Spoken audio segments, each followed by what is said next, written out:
Operation സിന്ദൂറിന് പിന്നാലെ കേന്ദ്ര സർക്കാർ വിളിച്ച സർവകക്ഷി യോഗം അല്പസമയത്തിനകം.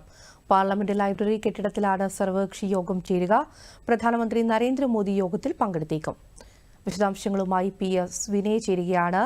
വിനയ, ഓപ്പറേഷൻ സിന്ദൂറിന്റെയൊക്കെ പശ്ചാത്തലത്തിൽ അല്പസമയത്തിനകം സർവകക്ഷി യോഗം ചേരുമെന്നാണ് മനസ്സിലാകുന്നത്. പ്രധാനമന്ത്രി പങ്കെടുത്തേക്കും. അദ്ദേഹം എന്തൊക്കെ കാര്യങ്ങളാകും യോഗത്തിൽ വിശദീകരിക്കുക? മറ്റെന്തെല്ലാം കാര്യങ്ങൾ ചർച്ചയാകും?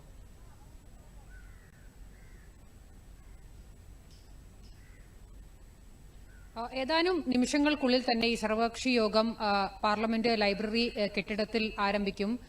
ആഭ്യന്തരമന്ത്രി അമിത്ഷായും അതോടൊപ്പം തന്നെ പ്രതിരോധ മന്ത്രി രാജ്നാഥ് സിംഗും എല്ലാം തന്നെ യോഗത്തിലേക്ക് എത്തുന്നതിന്റെ ദൃശ്യങ്ങൾ അല്പസമയം മുമ്പ് പുറത്തു വന്നിരുന്നു. യോഗത്തിൽ പ്രധാനമന്ത്രി പങ്കെടുക്കും എന്ന് തന്നെയാണ് പ്രതീക്ഷിക്കുന്നത്. കാരണം പഹൽഗാം ഭീകരാക്രമണത്തിന് ശേഷം ഇതേപോലെ തന്നെ സമാനമായി കേന്ദ്ര സർക്കാർ ഒരു സർവകക്ഷി യോഗം വിളിച്ചിരുന്നു. അന്ന് പ്രതിപക്ഷ പാർട്ടികൾ, ഈ ഭീകരാക്രമണം ഉണ്ടായതിനു ശേഷം പ്രതിപക്ഷ പാർട്ടികൾ വലിയ തോതിലുള്ള പ്രതികരണങ്ങളിലേക്കെല്ലാം പോവുകയും സർവകക്ഷി യോഗം വിളിക്കണമെന്നും പ്രധാനമന്ത്രി അതിൽ പങ്കെടുത്തുകൊണ്ട് ഇത് സംബന്ധിച്ചുള്ള കാര്യങ്ങളിൽ വിശദീകരണം നൽകണമെന്നും എല്ലാം തന്നെ പ്രതിപക്ഷ പാർട്ടികൾ ആവശ്യപ്പെട്ടിരുന്നു. അതിൽ ഇത്തരം ആവശ്യങ്ങളെല്ലാം കണക്കിലെടുത്തുകൊണ്ടായിരുന്നു അന്ന് അത്തരത്തിലൊരു സർവകക്ഷി യോഗം കേന്ദ്ര സർക്കാർ വിളിച്ചത്. പക്ഷേ അന്ന് ആ യോഗത്തിൽ പ്രധാനമന്ത്രി പങ്കെടുത്തിരുന്നില്ല.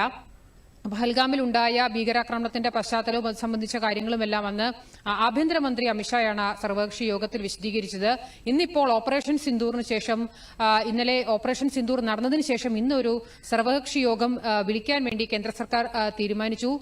രാജ്യത്തെ എല്ലാ പാർട്ടികളെയും ഈ സർവകക്ഷി യോഗത്തിലേക്ക് ക്ഷണിച്ചിട്ടുണ്ട്. ചെറുതും വലുതുമായിട്ടുള്ള എല്ലാ പാർട്ടികളുടെയും പ്രതിനിധികളെ ഈ സർവകക്ഷി യോഗത്തിലേക്ക് വിളിച്ചിട്ടുണ്ട്. നമുക്കറിയാം, ഇന്നലെ ഓപ്പറേഷൻ സിന്ദൂർ നടന്നതായിട്ടുള്ള വാർത്തകൾ വന്നതിന് ശേഷം രാജ്യത്തെ എല്ലാ പാർട്ടികളും, കക്ഷിഭേദമന്യേ എല്ലാ പാർട്ടികളും കേന്ദ്ര സർക്കാരിനും സൈന്യത്തിനും പൂർണ്ണമായിട്ടുള്ള പിന്തുണ നൽകുകയും ഭീകരവാദം അടിച്ചമർത്താനുള്ള എല്ലാ നടപടികൾക്കും വലിയ തോതിൽ ഉള്ള ഒരു പിന്തുണ കക്ഷി രാഷ്ട്രീയ ഭേദമന്യേ നൽകുന്നു എന്നുള്ളൊരു കാര്യം എല്ലാ രാഷ്ട്രീയ പാർട്ടികളും രാജ്യത്തെ ഇന്നലെ പ്രഖ്യാപിച്ചതാണ്, അത്തരത്തിലൊരു നിലപാട് എടുത്തതാണ്.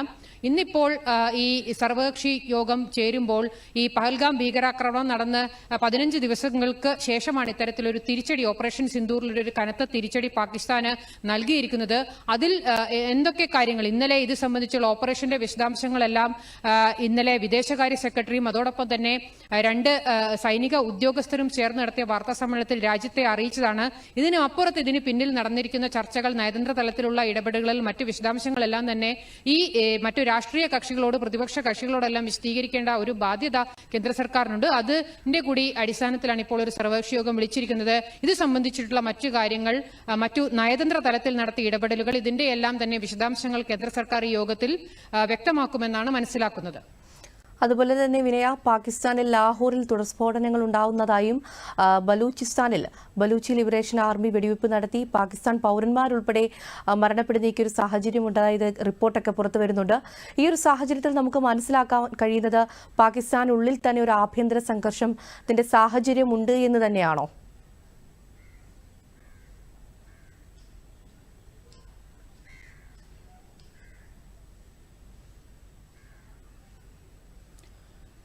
ഓപ്പറേഷൻ സിന്ദൂർ നടന്നതിന് ശേഷം ഇന്നലെ തന്നെ പാകിസ്ഥാൻ വലിയ രീതിയിലുള്ള പ്രതികരണങ്ങൾ, അതായത് ഇതിന് വലിയ തിരിച്ചടി നൽകുമെന്നുള്ള രീതിയിലുള്ള പ്രതികരണങ്ങളെല്ലാം നടത്തിയിരുന്നു. പക്ഷേ ഇതിന് ഇന്ത്യക്ക് തിരിച്ചടി നൽകാനതിനപ്പുറത്ത് രാജ്യത്തിനകത്തുള്ള, പാകിസ്ഥാനകത്ത് നടക്കുന്ന സംഘർഷങ്ങൾ എങ്ങനെ നേരിടുമെന്നുള്ള ഒരു അങ്കലാപ്പിലാണ് ശരിക്കും ഇപ്പോൾ പാകിസ്ഥാൻ ഭരണകൂടമുള്ളത്.